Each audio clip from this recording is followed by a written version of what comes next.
Bem-vindos ao vídeo complementar da experiência 6. Será, para muitos, o primeiro contato com um circuito integrado, também chamado CI. Usaremos hoje o famoso CI 555. Antes de começar, um recado importante. Se possível, deixe seu circuito montado até a próxima aula, pois ainda usaremos o 555 e as montagens têm uma certa semelhança. Isso poderá poupar tempo. Vamos começar conferindo a montagem do circuito. Lembre-se que o CI precisa ficar aqui no meio da protoboard, para que seja possível fazer as conexões. A contagem dos pinos inicia na posição superior esquerda e segue o sentido anti-horário. Você encontra as funções de cada pino no datasheet do 555, mas por enquanto vamos focar na montagem. A primeira coisa que devemos fazer é conectar o pino 1 ao GND. Isto é feito usando esse jumper marrom. Os pinos 4 e 8, por sua vez, são conectados aos 12 volts, usando esses jumpers laranjas. Aqui minha protoboard está conectada a uma fonte de 12 volts. O pino 3, que é esse aqui, é a saída do 555. Neste experimento, usaremos dois LEDs para ter uma representação visual do que está acontecendo.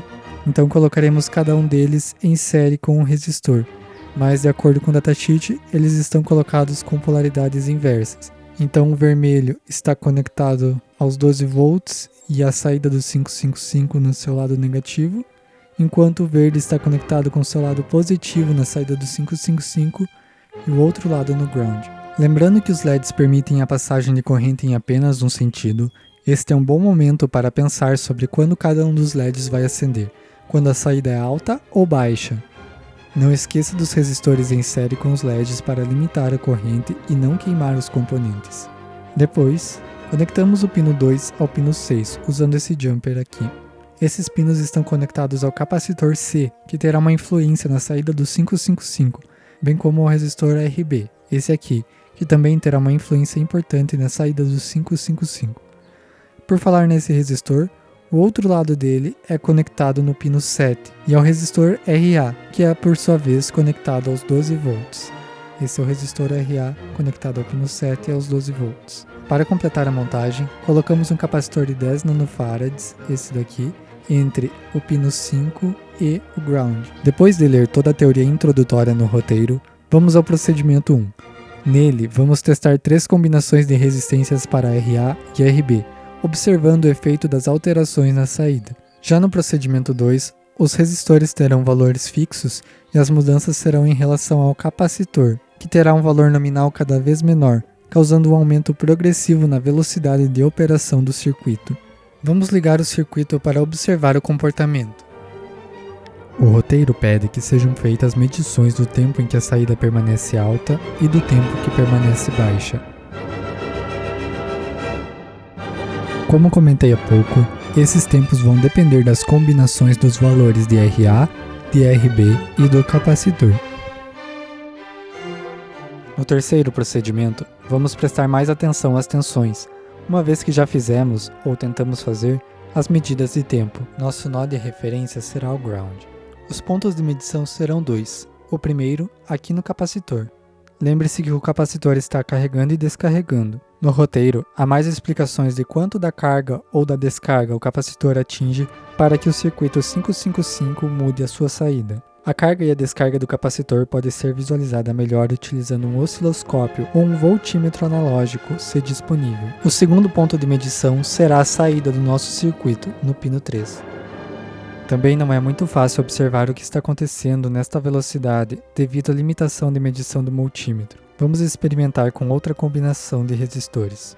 Aqui, escolhi uma combinação de resistores que permite uma observação mais clara do comportamento da saída.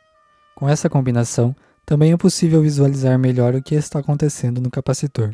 Por fim, vamos ao experimento 4. Agora, será adicionada uma lâmpada, controlada por um relé, que, por sua vez, é comandado pela saída do nosso circuito. Vamos começar. Este é o relé. Esta é a vista inferior dele. No datasheet que usei de referência, o diagrama elétrico dele é apresentado nesta posição.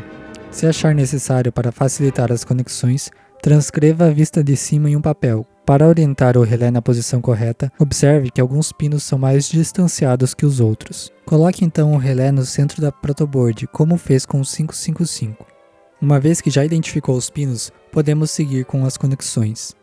O pino 1 é conectado à saída do 555, ou seja, ao pino 3 dele.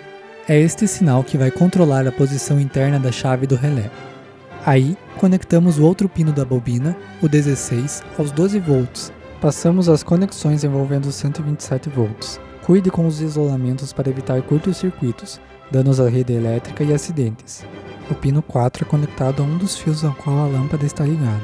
O pino 6 do relé, por sua vez, com o auxílio de um jumper e de um cabo banana-jacaré, é conectado ao neutro da tomada. Ligue o outro fio da lâmpada ao fase da rede elétrica. O circuito está pronto. Não é um item obrigatório, mas a partir de agora recomendo usar, ainda mais que nos outros experimentos, uma tomada chaveada, como estas barras. Elas facilitam ligar e desligar o circuito, e muitas têm um fusível, adicionando uma proteção à rede elétrica.